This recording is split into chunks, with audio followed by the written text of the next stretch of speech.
Continuando nossa série de exercícios, questão de hoje é a 11 do ITA de 2023, prova de física. Vamos ler o enunciado. Considere um arranjo experimental representado na figura em que um ímã pode se movimentar ao longo das retas AB ou A'B', sempre com velocidade constante V muito menor do que C, ou seja, a velocidade que esse ímã está se movendo é muito menor que a velocidade da luz. Uma espira retangular de alta indutância desprezível é posicionada perpendicularmente a AB. Pelo centro da espira, o ponto P passa as retas AB e A'B'. A corrente elétrica na espira, observada desde a perspectiva de um observador no ponto A, é positiva por convenção se tiver no sentido horário. O polo norte do ímã sempre aponta ou para A ou para a linha. A respeito da situação física descrita, são feitas as seguintes afirmações. Nós temos que julgar quais afirmações aí são corretas. Vamos para a primeira afirmação, então. Quando o ímã se desloca de A para P, a corrente na espira é negativa. Lembrando que, por convenção, a corrente na espira ela é positiva se estiver no sentido horário. Ok. Temos, então, a seguinte situação. O nosso ímã está com o polo sul virado para cá, então as linhas de campo entram no sul e saem no norte, correto? Então, essa aqui são as linhas de campo magnético, representada aqui por B. Ok. E nós sabemos que o que acontece? A força eletromotriz, de acordo pela lei de Faraday-Lenz, é menos d dt do fluxo magnético, correto? E esse fluxo magnético, para B constante, nós temos que o fluxo magnético é BA cosseno de θ, em que esse θ é um ângulo em que pega a superfície que está atravessando, e vamos representar essa área por um vetor, sempre perpendicular a essa superfície. Esse ângulo θ é o ângulo entre esse vetor, que representa a área sempre perpendicular à superfície, e o campo magnético que está atravessando a superfície. Você multiplica esses dois, cosseno de θ, você vai pegar a componente que esse campo magnético está atravessando a superfície, ou seja, o fluxo. Ok. Só que pelo esse sinal de menos, pela lei de Lenz, né, a gente observa que vai ter um campo magnético nesse sentido aqui, vai estar atuando nesse sentido no ponto P, causado pelo polo sul do ímã, mas pela lei de Lenz vai gerar um campo magnético contrário, vai estar esse campo magnético que está empurrando para cá, vai estar sendo empurrado agora para cá, e a corrente que vai gerar nessa espira vai ser, portanto, nesse sentido, né? Uma conservação de energia, ou seja, no sentido horário. Ok? Então, primeiramente, aqui estava gerando, esse é o campo magnético que o Polo Sul está gerando, mas pela lei de Lenz, vai ser gerado um campo magnético no sentido contrário para tentar barrar e tentar conservar e tentar não respeitar a conservação de energia, barrando aí, tentando barrar esse ímã, gerando uma corrente induzida no sentido horário. Portanto, se a corrente está no sentido horário, ela é positiva de acordo com o item. Então, é falso. Ok. Peguinha tem que estar bem atento a essa situação e estar craque em lei de Faraday e de Lenz. No momento em que o centro do ímã passa pelo ponto P, a corrente na espira é igual a zero.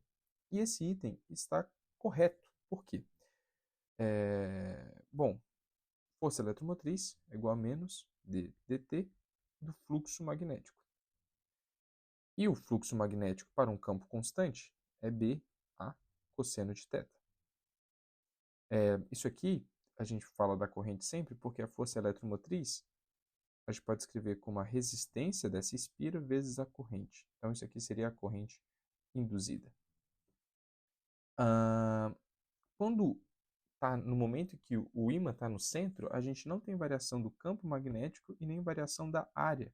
Ou seja, esse fluxo é igual a zero, portanto, a corrente é igual a zero. Na verdade, esse fluxo ele é constante, que a gente não vai ter essa variação do fluxo, e, portanto, a força eletromotriz é igual a zero, ou seja, a corrente induzida é igual a zero, já que a resistência com certeza é diferente de zero. Então, o item 2 está verdadeiro, é verdadeiro o item 2. Durante a passagem do ímã de A para B, haverá 2 picos de corrente medidos. Bom, esse item ele é um item bem interessante porque é o seguinte, nós sabemos que a corrente alternada ela tem o seguinte formato senoidal. E, bem, eu já dei a resposta, né? É algo senoidal. E as senoides, elas têm, sim, 2 picos. Então, essa aqui é a corrente, e esse aqui é o tempo. Portanto, nós teremos, sim, 2 picos aí. Nós teremos, sim, 2 picos. Por isso aqui ser uma corrente alternada, né? A gente está trabalhando com algo AC e não DC. Portanto, esse item 3, ele é verdadeiro. Eu estou usando V para verdadeiro e F para falso. Ih, já deu spoiler. Resposta é B, mas vamos entender por que o item 4 está errado. Quando o ímã passa por A', B', a corrente máxima na espira é maior do que a corrente quando o ímã passa por A, B. Bom, vamos rever aqui a situação. Lembra que eu te falei daquele vetor que representa a área, sempre perpendicular à superfície. Então, vamos imaginar esse vetor para cá, que representa a área. Ok? Esse aqui é um vetor que representa a área. A gente tem o nosso vetor, campo magnético, vamos para cá. Ele fala de corrente, né? Então, vamos falar daqui desse campo magnético induzido aqui, B. Ok? E para esse aqui, então a gente está representando o amarelo, é desse aqui. E esse campo que eu vou desenhar verde, é esse que estaria atravessando por aqui. O que acontece? Quando a gente fizer, e aqui, obviamente, é o ângulo θ. Aqui vou falar, na verdade, que é um ângulo θ. Ótimo. O fluxo magnético, a gente representa por B, A, e vou chamar de outro ângulo aqui sem ser θ, cosseno de φ. Quando esse φ é igual a zero, que é na situação do amarelo, a gente vai ter que o fluxo magnético é igual a B vezes A. Ou seja, aqui é o valor máximo que o fluxo pode ter. Quando φ é igual a θ, com certeza o cosseno de θ ele é menor do que 1. Ou seja, o fluxo vai ficar BA vezes o cosseno de θ, que com certeza é menor do que 1. Ou seja, na direção AB, a gente vai ter o maior fluxo, vai ter um maior valor de corrente. Ou seja, a corrente máxima na espira é maior do que a corrente... a corrente máxima na espira é maior do que a corrente quando o ímã passa por AB? Não, errado. É quando passa por AB, que essa corrente vai ser maior, né? A corrente máxima vai ser maior quando passa por AB do que quando passa por A', B'. Então, o item 2 e 3 somente que estão certos. Resposta é a B. Muito obrigado pela sua atenção e até um próximo vídeo.